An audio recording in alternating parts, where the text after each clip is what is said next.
Another Tuesday, another Tennessee Volunteers football practice. I'm Matt Ray of VR2 on SI, joined by Jake Nichols, who was out at today's practice. Jake, thanks for joining me. How are you? Matt, doing well. Another Tuesday edition of the Josh Heupel era and practice number 9. So it was good to get back out there, and we definitely saw a few changes after Saturday's open practice. Yeah, so we had a pretty good chance to look at those guys on Saturday at open practice, kind of get a feel of where Josh Heupel's team stands at about a little over the midway point, technically.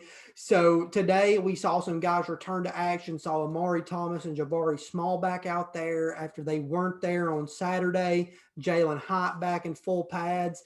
And then at the same time, Tylen Evans returned on the offensive side of the ball while Tyler Barron and Jay Blakely were, limited participants on Saturday.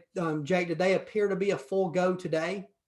Yeah, it looked like they were both good to go today. Tyler Barron especially looked explosive going through drills, and that whole unit did really, as we'll allude to later on. Yeah, so when you look, still some guys in black jerseys, but no surprises in black jerseys. More positives than negative for Tennessee today on the injury front. It appears. Was you think that's safe to say? Yeah, absolutely. The black jerseys that I still noticed, I think the same as Saturday, as we noted, Matt. Riley Locklear still in a black jersey. Latrell Bumpus was as well. Jalen Hyatt was back in full pads and looks to be going full speed again, so that's good to see. Danico Slaughter still in a black jersey.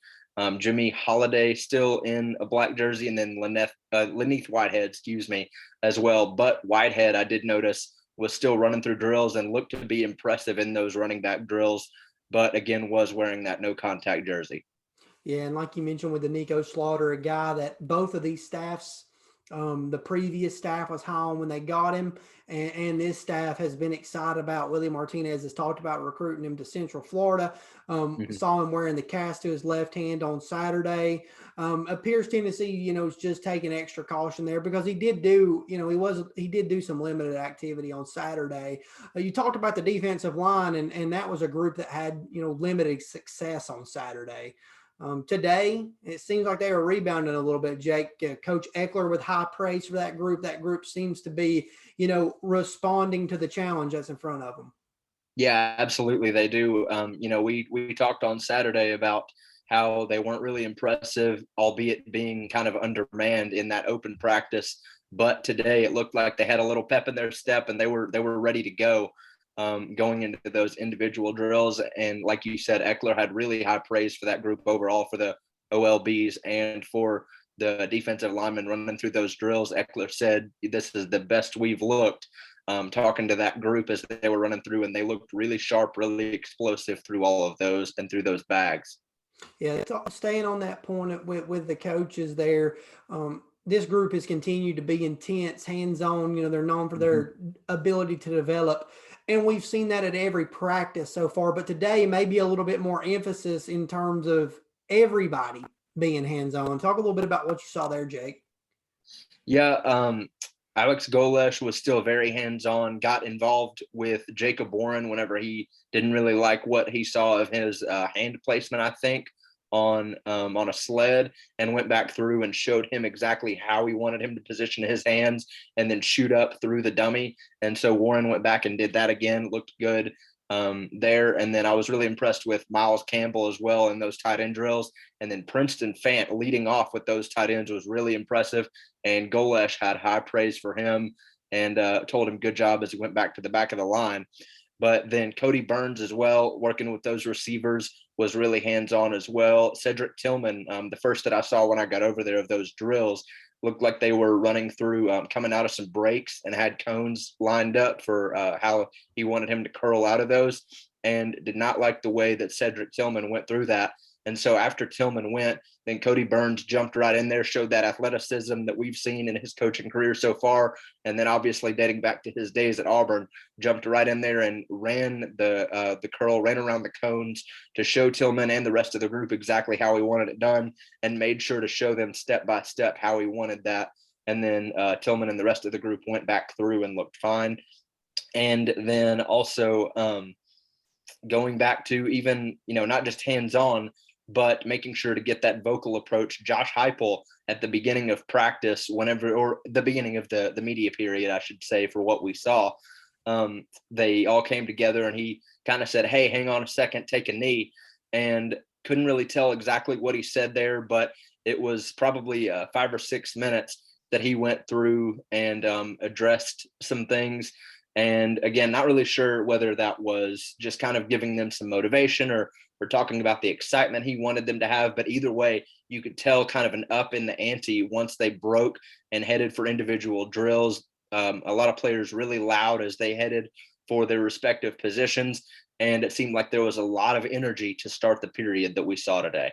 Yeah, absolutely. You talk about Josh Heupel. If you've played sports, if you work a regular job, when you Mhm. get to the midpoint of something, a lot of times you need a little extra motivation. It gets a little harder. You start talking about spring football practice. Your body hasn't been accustomed to the beating. You're trying to get your soft tissue back to where it needs to be. So again, it's Josh Heupel and this staff very proactive, not very reactive in the way that they do a lot of things.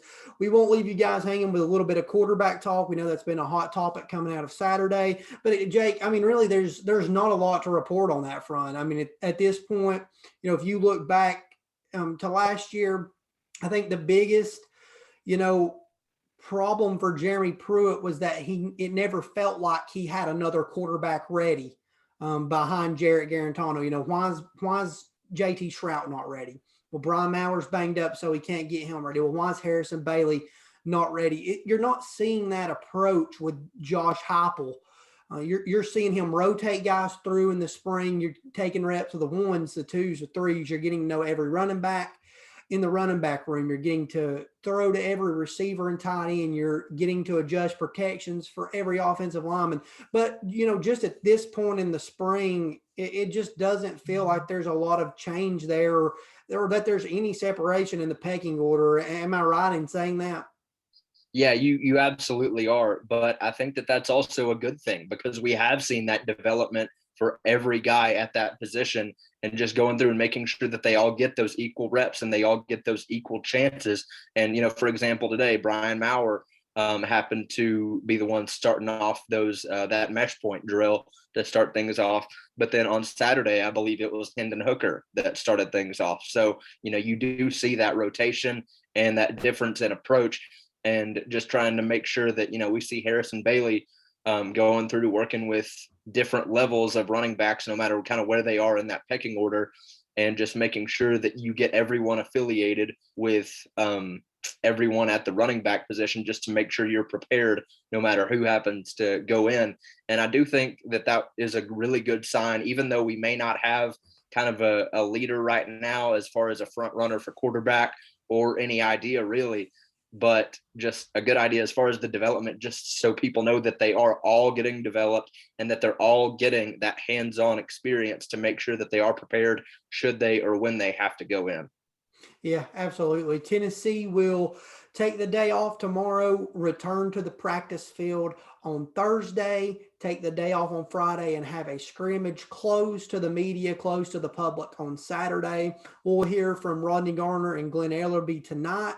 We'll hear from some student athletes that are to be determined later in the week, as well as Coach Josh Heupel. So an interesting week for the Vols, pushing towards the end of spring practice. Jake, thanks for joining me. Thanks, Matt.